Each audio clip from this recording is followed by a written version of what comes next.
আমার কোনো বন্ধু নেই যার কাছে আমি নিজেকে ভেঙে চুরে খুচরো পয়সার মতো জমা রাখতে পারি, যে আমাকে যত্ন করে সঞ্চয় করবে, প্রয়োজনে ফিরিয়ে দেবে একটা একটা আধুলি। সত্যি বলতে আমার কোনো বন্ধু নেই। বন্ধু বলতে জেনেছি যাদের, তারা কেবল পথ চলতে সঙ্গী ছিল।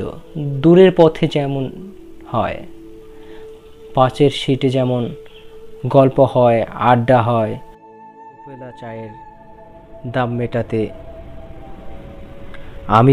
আমি দিচ্ছি বলে যুদ্ধ হয়। সিগারেটের বাড়িয়ে দেওয়া টুকরোটা ফু দিয়ে বলা, এদিকটা আবার এলে ফোন করবেন। বলা শেষে অচেনা এক স্টেশনে উদয় হয়। এই যে আমি পথ হাঁটছি, রোদ ঘাটছি বুকের ভিতরে কষ্ট ক্লেদ। এই যে আমি ক্লান্ত ভীষণ, বুকের ভিতরে জমছে কেবল দুঃখের মেঘ। তবু আমার নিজের কোনো বন্ধু নেই।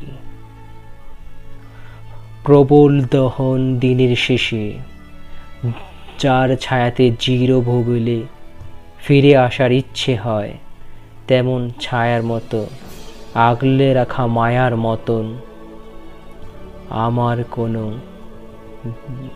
কোনো বৃক্ষ নেই। আমার কোনো বন্ধু নেই যার কাছে আমি নিজেকে ভেঙে চুরে খুচরো পয়সার মতো জমা রাখতে পারি, প্রয়োজনে ফিরিয়ে দেবে একটা একটা আধুলি। সত্যি বলতে আমার কোনো বন্ধু নেই।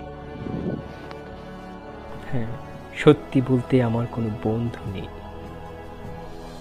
Thank you. আবৃত্তিটা কেমন হলো জানাতেও ভুলবেন না। ভালো থাকবেন। মা সালামতি।